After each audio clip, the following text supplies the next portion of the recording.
Hi, everyone. Welcome to Industry and Identity, a career conversation with Dr. Howard Hu, moderated by Dr. Anna Wu.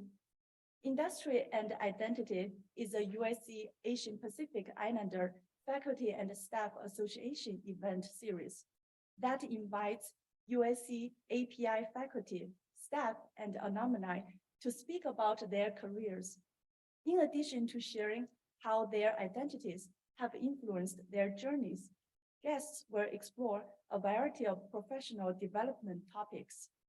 On behalf of USC APIFSA, thank you for joining us. My name is Julie Shen. I am one of the chairs of the Programming and Development Committee, along with Catherine Guevara and Jasmine Yu. For those of you who are not familiar with APIFSA, we are a relatively new organization founded in response to the increase in anti-API hatred and violence. Our co-chairs, Grace Yu and Linda Trump, formed APIFSA in April 2021 to create a safe space and a strong voice to advocate for API faculty and staff at USC. I'm also the chair of the new Keck APIFSA Inclusion Resource Group. This new IRG group was approved by Keck School of Medicine last week.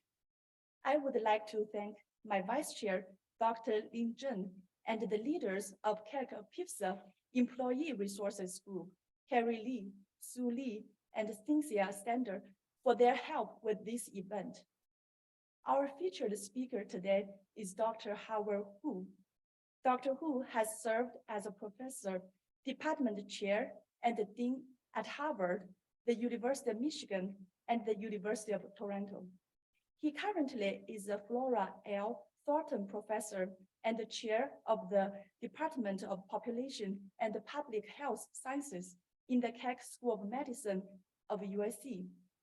Dr. Hu has led international teams investigating the determinants of adult chronic disease and impaired child development in NIH-funded population-based studies around the world, generating over 400 publications and winning many awards along the way. Currently, he co-leads the Global Burden of Disease, Pollution, Climate, and Health Initiative, the Early Life Exposures in Mexico to Environmental Toxicants Element Project, and the USC COVID Pandemic Research Center. He also serves on the board of directors of Pure Earth and advisory board of Physicians for Human Rights, for which he served on 4 fact-finding missions and which was co-winner of the Nobel Peace Prize in 1997. Our moderator today is Dr. Anna Wu. Dr. Wu is Vice Chair of Faculty Development and Professor of Population and Public Health Sciences at the Keck School of Medicine of USC. Dr. Wu's research focuses on the epidemiology of cancer with emphasis on understanding the increase of various cancers among Asian migrants to the US. Without further ado, please welcome Dr. Howard Hu and Dr. Anna Wu.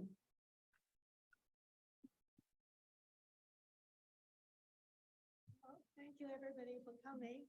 So maybe as a start, maybe you can tell us a little bit since you're from the East Coast original and you migrated west gradually.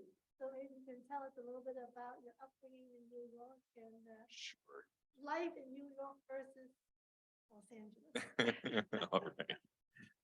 Well, first of all, thanks very much for this invitation to come talk with you all. I'm delighted, and these are important events and a great organization to advance the cause of diversity and maintaining our safety, but also our identity as Asian Pacific Islanders.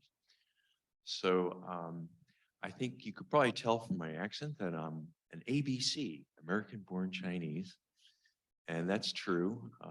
My parents immigrated here after the Second World War. My father was from Shanghai. My mother was from Guangdong. He was an engineer. He came over in 1946 and went to Harvard for engineering. And once he graduated, he moved to New York City and worked for a utility company for his entire career. And my mother grew up in Europe, actually. She was born in Chongqing, but her father served as the head of the legation in Germany and the ambassador from China to Switzerland, and then the ambassador from China to Czechoslovakia. So when the Communist Revolution happened in 1949, they left quickly, moved to London, and then decided that the greatest opportunities lay in the US and moved to New York.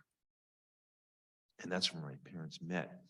And it turns out that at that time, in the late 1940s, early 50s, there was the Asian Exclusionary Act, which allowed Chinese to come to the US to train, but not to immigrate easily. So there are a lot of Chinese men in the US. There were very few Chinese women. So here in New York, just picture the ambassador's lovely daughter surrounded by all these guys trying to date her, right? And as my mother put it, your father was like a bulldog. He beat away all the competitors with a stick kind of mentality. Finally won my mother's hand. They got married in 1951. They first lived in New York. My sister was born in 1953. I was born 3 years after that, and I grew up in New York City in the Upper West Side till I was 8. And then we moved across the GW Bridge into New Jersey, and my father continued working in Manhattan for the next 30 plus years. So I grew up in a household and with various relatives around. It was an interesting childhood because although my parents were both Chinese, my mother's best language is actually German. And that's what she learned first. Then she learned French, then she learned Mandarin, Cantonese, Czech, and then English was her last language. So we spoke English at home. And I had to learn Mandarin later in life in order to visit my relatives in China. And also my diet at home was interesting because my mother preferred cheese and German pumpernickel bread, whereas my father was itching for, chiffon and all the usual Chinese things that go into rice porridge. So we had a very interesting sort of binational diet growing up, but it was all good. Our parents loved each other and grew and raised us well. And so when I went off to college at Brown University in the mid-1970s, my father, like many of Chinese fathers at the time, was intent on having me go off to medical school. That was the last thing I wanted to do. What I wanted to do was major in English and become a novel writer. So I kind of did both. I got my science requirements out of the way, but I majored in English.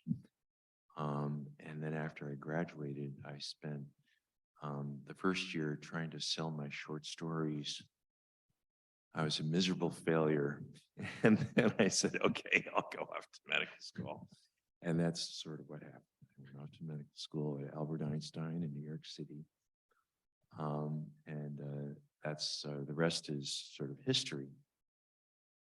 But one of the questions you did want to pose me, and I anticipated was, well, how did I get into population and public health, which is what I do now mostly. I trained in internal medicine and preventive medicine. Mostly I do population research, epidemiology. And I concentrate on environmental risk factors for various diseases. And this all happened, I traced it back to my college because that's where I got the highest paying summer job I could because I was trying to save up to buy a stereo. Now, the young people in the audience or on Zoom wonder, what's a stereo? Because right now you can listen to high fidelity music with little ear pods and off your phone or just go on the internet. But back in the 1970s, you wanted to listen to good music, you had to buy this big clunky stereo with speakers and a receiver and a turntable and buy records. It cost a lot of money. So I got the highest paying job I could, which was a torch burner in a shipyard. Now, this was not an ordinary shipyard. We were making ships. This is a shipyard that was salvaging ships. And these are ships that were in shipyards all over the US called Navy Liberty ships. These are the ships that were churned out of naval shipyards one a day during the Second World War so they can transport munitions and soldiers and nurses and supplies to the various fronts. And now there were rusting shipyards all over the country. So this shipyard would salvage them, and these giant machines would essentially cut these ships into pieces, and then these giant cranes would lift out all the deck plates and gun turrets and pipes and boilers and everything else and deposit them in a big warehouse. And then guys like me would swarm over all the metal and torch apart all the pieces and putting in the various bins. Some goes, the brass goes here, the copper here, the steel here, and then went off to refineries. But the pipes, boilers, and deck plates, and a lot of the things were covered with this white stuff. Anybody know what that was? Asbestos, right? So now I think most people understand is asbestos is to be feared because this is a insulation product that was used all over the world that the tiny fibers will penetrate into the lung once you inhale them, and they can cause lung cancer, mesothelioma, a type of lining of the lungs cancer that's incurable. Even now, we have no therapies that are good for it. Other cancers, a shrinking lung disease called asbestosis, where after a while you have to suck on oxygen. Terrible diseases. And here I was just ripping this stuff off, no respiratory protection or anything. Didn't know anything about it. So 5 years later, I was in medical school and I got a letter which said, gee, you've been exposed to asbestos. Come on down for chest x-ray and lung function tests and all this sort of stuff. So I went curious, a little bit fearful, and I got checked out. And luckily, I'd only been exposed to 2 summers and not that much. So I'm okay. I'm not about to keel over. Chest x-ray still looks good. But as I sat there and I listened to the physician recount the story, one of the most interesting facets she relayed was that in 1937, the company physician for the largest asbestos manufacturer in the world, John Mansfield, figured out asbestos caused lung cancer, and then the company chose to suppress that information for the next 35 years. It came out in all the litigation documents during the big plaintiff tort litigation suits in the 1970s. And I said, wow, this is really interesting. This is where health, medicine, policy, social justice all sort of collide. And the 1970s was a time right after the Vietnam War where there's a lot of interest in social justice. So I got interested and took a year off from medical school, went to public health school, got my master's in public health, came back. Then after I did all my training, I came back to train in epidemiology and ended up being an academic researching environmental causes of the things that we see in daily clinic as physicians: hypertension, cancer, kidney disease, hepatitis, and all of these things have risk factors, and some of them are preventable and avoidable. And that's the mission of our whole department is to really understand the preventable causes of disease so we can, as we say, we save lives 1,000,000 at a time by advancing the science that leads to policies that improve health and prevent disease. Anyway, so that's the story. So along this great story that led you into public health, was there any pushback? I mean, did anybody try to talk you out of it? Like since you even got your intern, you did your residency, so was there pushback or were there specific people in academics or your mentor that actually help you in the decision? Sure. Well, there are great mentors along the way. Among them were many of the faculty at the Albert Einstein College of Medicine, which is an interesting medical school. It was named after Albert Einstein because he had been the figurehead for commissioning, creating this medical school in the 1950s. But when they were looking for faculty, they had an instant source of some of the best scientific minds in the US. And what was that? That was the scientists who were blacklisted by the House Un-American Activities Committee. For those of you who don't know that part of history, there was a time in the 1950s when the Americans and American politicians were paranoid about communism. And there was in particular a US Senator named Joseph McCarthy from Wisconsin, who was a rabid anti-communist and held these hearings and pointed the finger at people all throughout society, accusing them of being communists. Just many of them because they were just interested in social causes, and being interested in social causes was considered a trademark of a communist or a communist sympathizer. And a lot of the scientists who were interested in social issues were blacklisted and couldn't get jobs. Einstein picked them all up, and a lot of them were interested in these kinds of issues, and they mentored me and said, yes, your interest, it should be facilitated. We're with you, we'll advocate for you. And they gave me various experiences to help me along the way. But my dad, what was interesting was when I got promoted at Harvard, right? And it's like, this is great. My father's response was, Howard, it's not too late to become a cardiologist. You could become a cardiologist. It's like, Dad, I think what I'm doing. So, some of these things, Asian parents, sometimes they're very fixated on what they want their children to become. But there is a part of my story that is perhaps even more relevant to this chapter, this wonderful Asian Pacific Islander chapter, which is, like I said, I was growing up at a time when there was fear about the various communist countries. And when China exploded the bomb in 1965, that raised the level of fear. And I had the great privilege of being the first Asian person to go to this select private school in New Jersey. I started going when I was 9 after we moved to New Jersey, but I was the only one.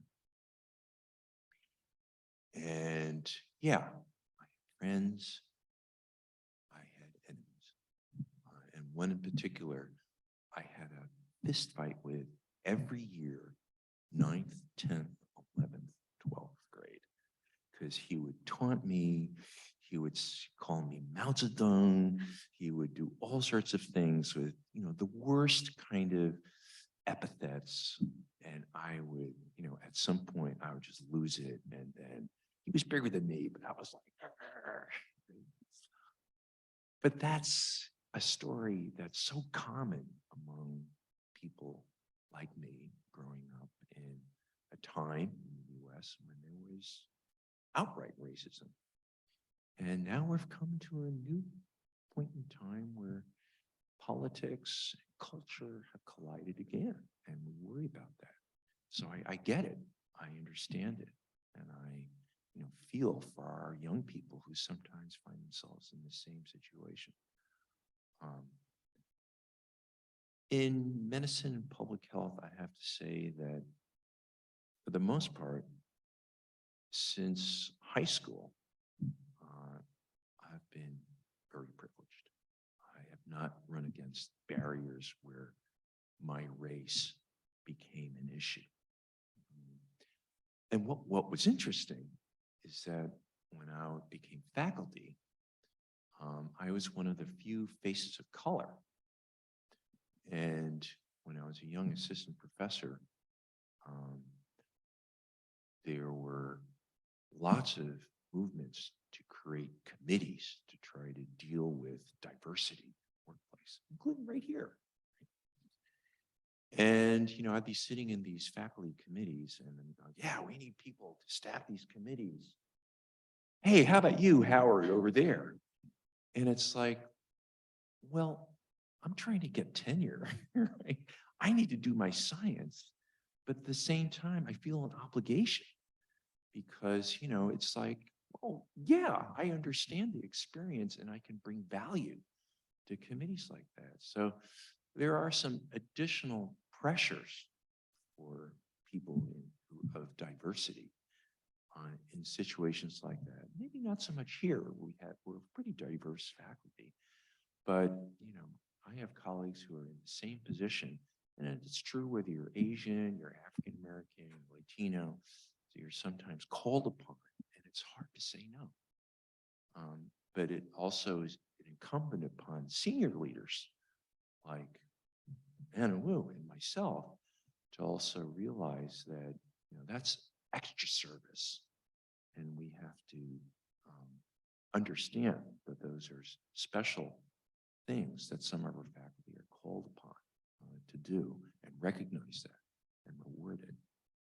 Anyway, so those are some of the dynamics of how sort of race has played out for me, and as I ascended into various academic leadership positions, I've been very proud about trying to attend to diverse issues and make sure that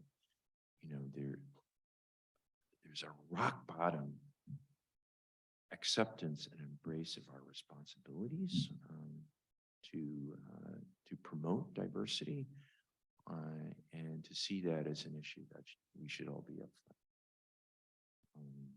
Anyway, so that's a little bit of that. A very good segue, because I think sometimes, one of the things is, I think some Asian Americans or maybe people who are not white feel like if they're in a position, they actually have to try much harder to succeed, because of the various dynamics. So I think having to try much harder can come in various different flavors, whether it's actually proving yourself or feeling like you're an insider because you actually understand what's going on. So I think the fact that you've gone through these major leadership positions and actually, feel like that you don't have to prove yourself extra hard every time, but that they understand where you're coming from. I think that's very, very encouraging. Yeah. Well, I think on some level we've made it, but on some level we're still always sort of thinking, well, if you move into a new environment or a new academic institution or a new workplace, you have to have a good social IQ about, what's the perception, where do you stand, and how you might have to sometimes fend off, some misperceptions about who you are, what your responsibilities are. Anyway, it's been fun. I've really enjoyed it every minute of the academic career. The other thing I would say is that, in terms of academics, you asked me, sort of how you got here and who's helped you. There was a time when I wasn't yet a professor yet, and my 4th grade application bombed. I mean, it was like, really, it was like redlined, and people really hated it. And my mentor, he was Frank Spicer, he was a great an epidemiologist, said, Howard, you know, you're going to get there, but you know, there's really only one reason to do this. You could be a physician making out 2 or 3 times as much as you're making now. Just being a physician, the only reason to do this is that if the science is fun. I mean, if the ideas are fun, because if they're not, you shouldn't be here. And I spent a night thinking about that. How much fun am I having here, really? Grant writing is a pain, but the truth is that science, you know, it's just one of those things. If you love it, you'll find a way. And I just loved it. And eventually, yeah, I got my grants funded. And that's a lesson I bring to the young faculty I have, or some of the young trainees, or the PhD students who are struggling, or the postdocs. You know, it's so important for them to realize what their options are. You know, these are life choices. You know, it's not like you've committed to science at an early age and you have to succeed. And if you haven't, you're a failure. It's not a failure. You've got all sorts of options. This is something to do if it's fun, because science should be fun. And if it's not, most of you could find a lot of other stuff. And nowadays, it's not even being a physician. If you're a data scientist, Google will search right out, right? At 2 or 3 times the salary. So it's like, for our people, there are those temptations. Actually, I've done a lot of retention. Well, in fact, that's actually one of the things, because of those options, so many options. You know, how do you actually, how do you, convince is the wrong word. How do you actually show the new generation or the younger generation what are the pros and cons? Why are you doing this? You know, what is the what are to be gained? Oh, Well, sorry. I think it's always a really important exercise to put things into perspective. And the perspective is, even though we open up the newspaper, we go online and look what's happening, we check our social media, and there's these deep-rooted crises and problems happening, you know, and we're worried about it. We're worried about the politics, we're worried about the culture, we're worried about the pandemic, we're worried about the economy. This is still the most opportune country to live in the world. It is diverse. It has lots of problems, but the freedom we have here, and that's part of the perspective gained when I travel, and I've done a fair amount of global health. It's hard to discount that. And it's also why so many of our colleagues are trying to come here. People march with they march with their feet. They show you what they really think, because this really is a place where you can have those options. And so, my philosophy at every place I've gone is that, to be able to lead from behind, but to create a community and a culture and an environment that is just a fun place to be, no matter what it is, and to solve problems in a methodical, transparent way, so that people know that, of course, every place has problems, but difficult decisions are being made with a very clear rationale. But for the most part, people are valued. That's, I think, what makes a workplace a great place to work. And of course, the science is fun. And I hope, people, and I think people in our department, they love to do what they do, which is great. That's sort of my philosophy. And I've been very lucky and privileged to have had that opportunity at various universities to enact that vision. So there's mics in case anybody wants yeah, to ask questions. But there's, you've been here at USC for 3 years? 2.5. 2.5? Okay. Well, 2 years, 5 months, 11 days, 3 hours. And all during COVID, largely. So how would, what do you like about USC? What are the things that actually have worked Sure. well? Yeah. So I was, as I said, I was on sabbatical before I came here.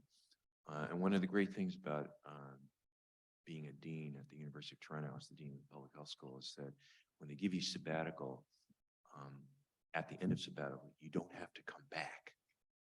Okay. Because if any of you are faculty, usually when you get sabbatical, read the fine print. It says you have to come back at least for a year, sometimes 2 years, before you go anywhere. And if you don't come back, the university can sue you, which has happened to one of my colleagues. He left Michigan, went to Yale, they sued him, he had to go back. Anyway, so I had a chance to look at various jobs, and 6 winters in Toronto was enough. I was like ready to come back to the US. But this job was really amazing because this is a department that's the size of a major public health school. It has so many stars, and it's one of them. But there's, stars in all the major fields of public health and population health science, epidemiology, biostatistics, environmental health, health policy, and health behavior. But in addition to having amazing scientists, 3 institutes, 15 research centers, unlike the faculty that I work with at Harvard and Michigan, this faculty is deeply involved in populations right here in LA. In Boston, my colleagues, and I sat on the advisory council for the Division of Health Practice, which is trying so hard to get the faculty involved in the poorest communities of Boston, Allston, Roxbury, Dorchester. They weren't that interested. Very few of any of the faculty at the University of Michigan do stuff in Detroit, which is one of the most challenged major urban centers in the United States ever since the auto industry went south in the Midwest, even though it's only 40 minutes away from Ann Arbor. Here, our faculty are deeply involved in the neighborhoods right around Keck, some of the poorest neighborhoods, and that was so clear when we started this pandemic research center, right after I came. And we partnered with LA County Department of Public Health to create this cohort study. It's a study of people who can be followed over time. We're very representative of each of the low, medium, high socioeconomic status categories, every major ethnic group around LA, to follow what was happening with the pandemic, what the attitudes were, what sort of things might make people mask more, accept vaccines, and turn that into policies that the county can follow. We're so proud of that. And then they started, the colleagues, Center for our colleagues, Baz Condi and Michelle Kipke started Vaccinate LA. You might have heard of this campaign where they partnered with our colleagues in cinematic arts and Annenberg School of Communications to create all these really creative short movies and art and everything to get the vaccination rates up in the poorest and hardest hit communities that were very, very, skeptical about vaccines, and they increased the vaccination rates by 30%, saving tens of thousands of lives. I mean, I think that's what I'm really proud of and what I really like about this department, in addition to being in a very cool city. I've had the pleasure of getting to know the neighborhoods and getting to know the neighborhoods besides the usual tourist attractions. It's so important to really understand the ethos of LA and really benefiting from the delights of the city. So it's put that all into a package. I've had a really good time since I've been here. So, and also, I guess, given the current interests in public health and epidemiology, so that we don't actually explain to people what is epidemiology. And I have to say, this is probably the first year that my relatives don't ask me, what do you actually do? You know? Yeah, So this is Yeah. really one of those rare moments that, right. It sure is. Well, I'll tell you a story. About 20 years ago, I was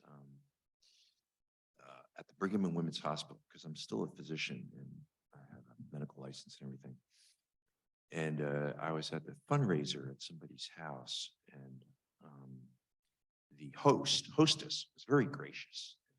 She introduced each person when they came in. So here is Dr. Graziano. He's a cardiac surgeon. Here's Dr. Smith, and she's a kidney specialist. Oh, and here's Dr. Who. He's an epidemiologist. So I walked in, and a few minutes later, I was at the buffet line, and I was, getting my food. And an elderly couple came up to me, and the man tapped me on the shoulder, and he said, "Dr. Who, I wonder if I could, talk with you." And I said, "Yeah, sure." And he said, "Well, I went to my physician a couple of weeks ago, and I had a pain in my groin, and I was diagnosed with epididymitis. So I figured I'd consult an epidemiologist about, what special things I can do." And I had to explain to him, "Oh, I'm an epidemiologist, an epidemiologist, if there's even such a thing."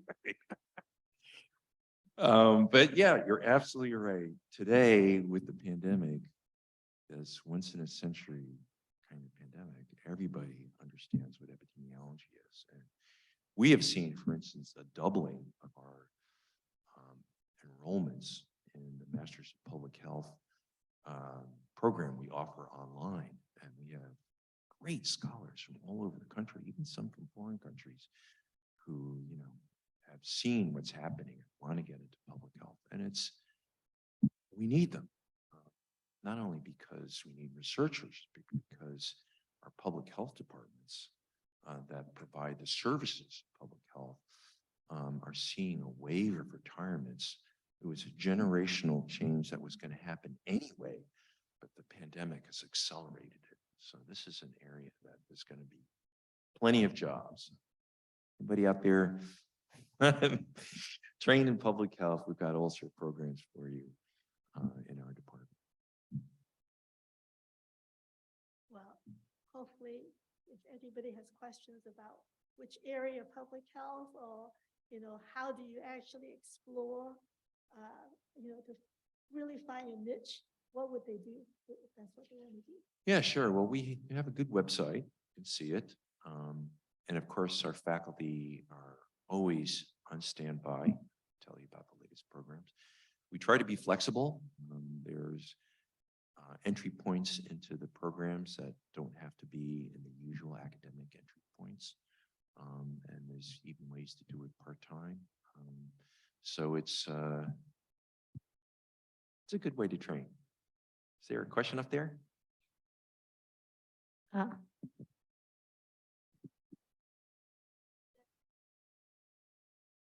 Oh, okay.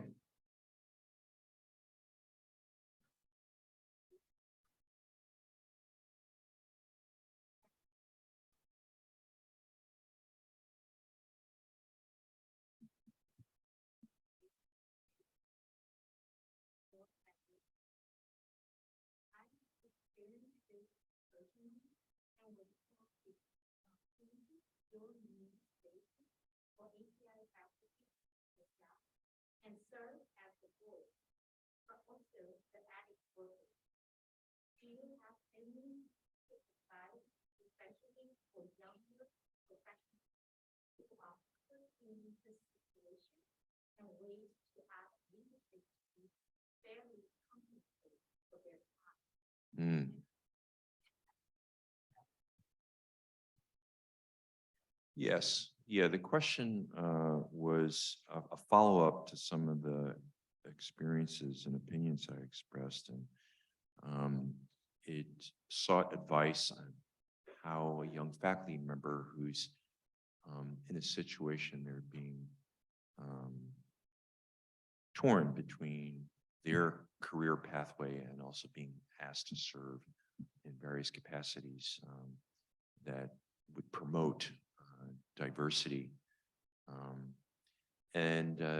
The answer is these are the kinds of conversations that I think need to be explicitly had with superiors. I think I think one of the truisms among Asians is a certain reserve. And I see it myself among my colleagues who may be hesitant to bring what could be thought of as sensitive or personal issues up to the fore to leadership. Part of it is kind of being wary of, but also being held to sort of the stereotype of Asians being, somewhat passive and sticking nose to the grindstone to the work. And I would say that, this is the other opportunity that exists in this country, which is that everybody has the opportunity to be expressive and to say what's on their mind. I mean, I myself used to be a conflict avoider, even as a leader, and I learned quickly that that's not a good thing to do. So I tend to try to get up front, in front of it, and to call out a situation that has sensitivity or tenseness or conflict early. But that sounds like conflict for a person trying to advance their own career, and they need to share that with a leader. Maybe there's an opportunity to jettison another service requirement so they can take on a service that relates to DEI and not be overwhelmed by the totality of a service effort in order to keep themselves on track with their career. Maybe there's an opportunity to gain administrative support for what they're doing, so they're not only being the representative, but they're also taking the minutes, they're circulating the minutes, they're arranging the meetings, they're researching this and that, but actually gaining support so they can do their job, but without overwhelming their service commitment. I think these are things that should be brought directly to leadership and shouldn't be shy. And I hear it myself, some of our faculty members, and when they're legitimate, they deserve to be addressed. And I guess that's sort of one of the issues is, since Asians and underrepresented groups are often not in the leadership position, in part because there are nothing in place to really try to groom them, because there needs to be a process to help them develop, because the leadership skills needs to be nurtured. Right. And I think a lot of times those opportunities are not there unless you actually have a mentor or somebody who, so I think institutions don't typically have those things in place. Mm-hmm. So I think it's sort of hit and miss, and Yeah. I think it will be nice if those are much more deliberate, so that in fact, if there are individuals who do have those ambitions, they know how to figure it out. Yeah. So I think that is often a challenge, I guess. Yeah. In terms of leadership skills. Yeah. How people do Yeah. things. I mean, leadership in general, there's plenty of my colleagues who are incredibly smart, incredibly successful, but it's like, no, not for me, right? I mean, that's certainly true of Asians as well. I think what I would say is that, leadership certainly requires training of some sort, mentorship. Learning from your mistakes is huge, and I've made plenty of those. But when I said that, science is fun, and that's one of the major reasons why it is worth it. So is leadership, actually. And it's not just the recognition or sometimes the ability to see what happens at an institution at a higher level, sort of look behind the curtain about how decisions are made, but also the folks that I have the opportunity of mentoring, and that's true. I mean, I'm not the personal mentor for any of our faculty except maybe our division heads and vice chairs, but I do get to give advice often. It's like having a very large extended family. I mean, I have 2 sons, which is great, but I consider so many of my trainees, but also folks that I've had the privilege of being their leader as my family. And I think that's a nice way of thinking about what a science community is about, because so much of science is about human relations. It's not just how well you're going to do in the lab. I'll tell you another story is that I had a mentor, Tachi Yamada, who was the chair of medicine in Michigan. And once he was asked, and there was a column in the New York Times called a corner office. They don't have it anymore, but you could actually get a book of all these interviews, and they interviewed all these leaders, with some in academia, some in the corporate world, some in NGOs, some in government, about what made them so successful. And this is a guy who did all this molecular biology and stuff related to GI cancers and therapies, and then became the head of Glaxo, the biggest drug companies, then became the head of the Gates Foundation and made his name in science. And at one point, the interviewer asked him, you had such a great career, and so much of it was you've attributed to all these great leaders that you recruited. I mean, what's your tip for that? How do you recruit great leaders? And he said, well, there's always one question I ask. And that question is, what was the most difficult human relations problem you ever faced with at work, and how did you solve it? And it was not, well, what is the complex DNA structure about? Or, how did you actually structure a lab to do X, Y, and Z? Or how did you figure out? It was that question. And he said, there's nothing more complex than human relations. No scientific equation, no scientific challenge is more complex than human relations. And if you know how to solve that, then you know how to build teams. That was a good lesson. It's a lesson for those of you who are aspiring to leadership. Gosh, I think that AZ should aspire to leadership. Love to see more colleagues in those positions. And when you get there, you'll find there's a lot of fun to it. And I enjoy it. Hi, I actually have a question. Oh. So I actually graduate from Kaesong with my PhD in epidemiology. So I truly appreciate the benefit of population health that I learned, and now I applied it to hospital data that involving a lot of work in hospital quality improvement. So to me, actually, I really think in the past 3 years, I think the general public witnessed the essential role of population health, right? During the COVID pandemic and beyond COVID pandemic. So I think this actually is a great time to really expand the knowledge of population health, outside of the full walk of academic research, to improve the public awareness of population health.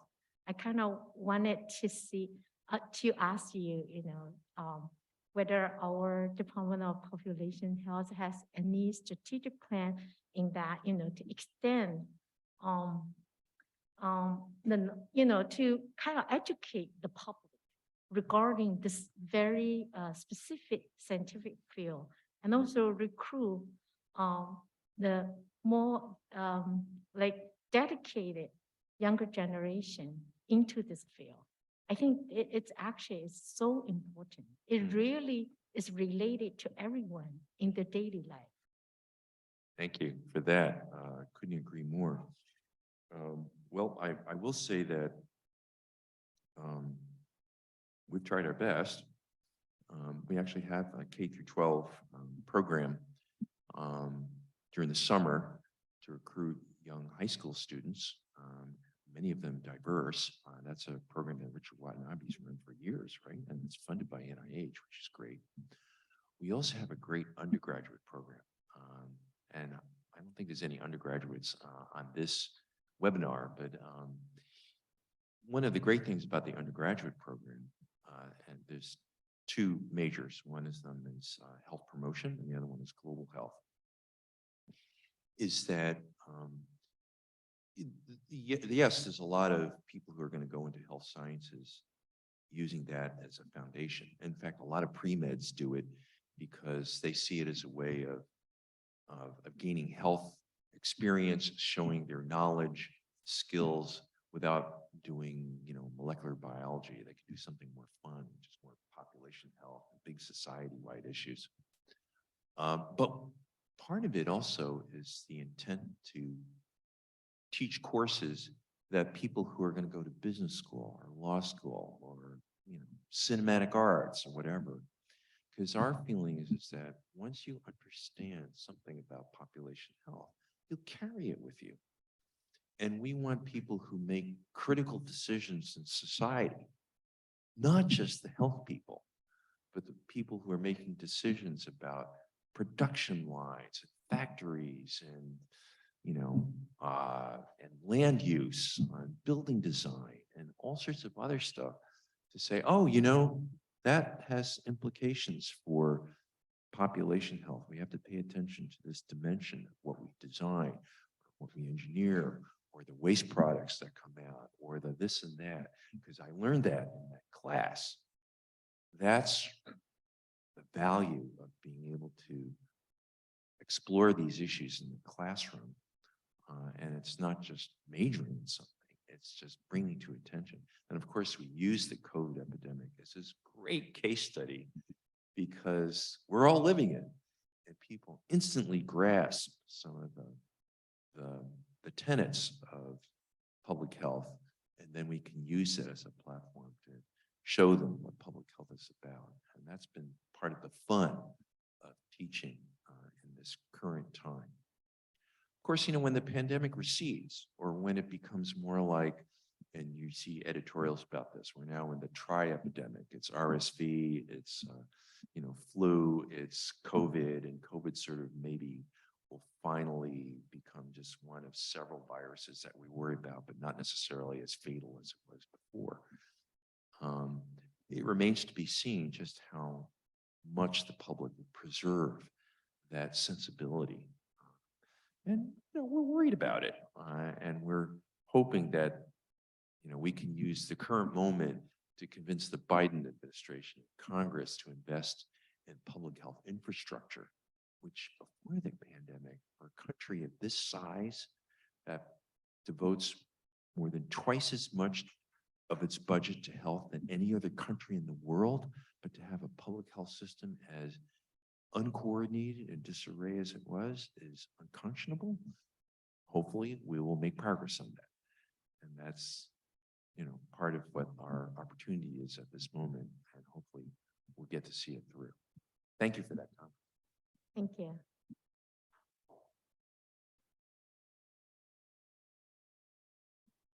I think we're almost done. Oh, hi, Dr. Hu. We have a question from the signed up survey.